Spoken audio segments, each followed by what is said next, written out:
জাতীয় নাগরিক পার্টি এনসিপির মুখ্য সমন্বয়ক এবং ঢাকা ৮ আসনের আলোচিত ব্যক্তি নাসিরউদ্দিন পাটোয়ারির বিরুদ্ধে সদ্য এই ঢাকার সিএমএম কোর্টে একটি মামলা হয়েছে। সেই মামলায় সমন জারি হয়েছে নাসিরউদ্দিন পাটোয়ারির বিরুদ্ধে।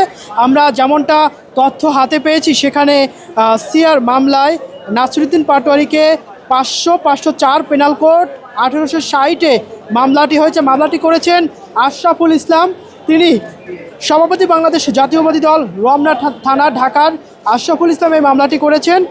মামলার বাদী তিনি এবং মামলার আসামি হয়েছে নাসিরউদ্দিন পাটোয়ারির বিরুদ্ধে যে সকল অভিযোগ আনা হয়েছে, সেখানে বিভিন্ন মানহানিকর আক্রমণাত্মক বক্তব্য এবং প্রতিদিন অন্যের বিরুদ্ধে মিথ্যা সমালোচনা করে মানহানিকর বক্তব্য প্রদান করায় এই মামলাটি আনীত করেছেন মহামান্য আদালত। আমরা মামলাটি আমলে নেওয়ার পরে তার বিরুদ্ধে সমন জারি করেছে এমন তথ্য আমরা আদালত থেকে পেয়েছি।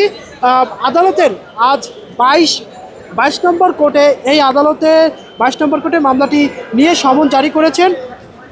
আমরা যদি মামলার আরও কিছু তথ্য আপনাদের দেখাতে চাই, যেমন অত্র মামলার আসামি যার বিরুদ্ধে মিথ্যা, কুৎসা ও মানহানিকর বক্তব্য প্রদান করিয়াছেন বলে আদালতে আবেদনে উল্লেখ করা হয়েছে, তিনি হলেন ঢাকা সিটি কর্পোরেশনের সাবেক মেয়র, সাবেক গণপূর্ত ও বারবার নির্বাচিত সংসদ সদস্য, বর্তমানে গণপ্রজাতন্ত্রী বাংলাদেশ সরকারের মাননীয় প্রধানমন্ত্রীর রাজনৈতিক উপদেষ্টা এবং বাংলাদেশ জাতীয়তাবাদী দল বিএনপির স্থায়ী কমিটির অন্যতম সদস্য মির্জা আব্বাস উদ্দিন ওরফে মির্জা আব্বাস এমপির বিরুদ্ধে বিভিন্ন ব্যক্তিবর্গ বিভিন্ন সময় কিন্তু এ ধরনের কুরুচিপূর্ণ মন্তব্য করেন।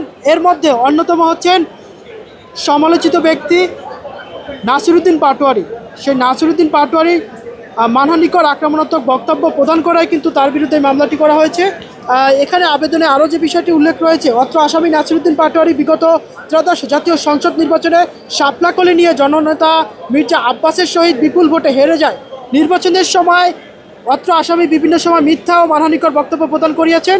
শুধু তাহাই নহে, নির্বাচনে নাসিরউদ্দিন পাটোয়ারি বিপুল ভোটে হেরে যাওয়ার পর আরও বেশি করে বিভিন্ন সামাজিক যোগাযোগ মাধ্যম এবং বিভিন্ন অনলাইন পত্রিকার মাধ্যমে মিথ্যা মানহানিকর বক্তব্য ও বিভিন্ন হুমকি প্রদান করিয়াছেন, যে কারণে মামলাটি আজকে করা হলো। সর্বশেষ বিগত 5/3/2026 তারিখে সামাজিক যোগাযোগ মাধ্যম ফেসবুকে মামলার বাদী তিনি দেখতে পান নাসিরউদ্দিন পাটোয়ারি মানহানিকর হুবহু বক্তব্য নিউজ 969 এবং নিউজ ST নিউজ বলেন আব্বাস চাঁদাবাজি করে, এমনটা একদম 100%, তাতে কোনো ভুল নেই এমন বক্তব্য রয়েছে নিউজ 969 এবং TST নিউজে বলেন বাংলাদেশ ক্রিমিনাল র্যাঙ্কিংয়ে নাম্বার 1 গডফাদার মির্জা আব্বাস।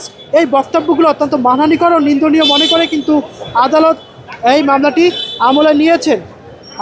ফেসবুকে এবং ইউটিউবে ভাইরাল বিভিন্ন বক্তব্যের ভিতরে মির্জা আব্বাসকে বিভিন্নভাবে মানহানি করেছেন বলেই কিন্তু এই মামলাটি নেওয়া হয়েছে। এখানে বাদী তিনি আরও বলেন, আসামি নাসিরউদ্দিন পাটোয়ারি জনাব মির্জা আব্বাসকে চাঁদাবাজ উল্লেখ করিয়া উদ্দেশ্যমূলকভাবে ফেসবুক ও ইউটিউবে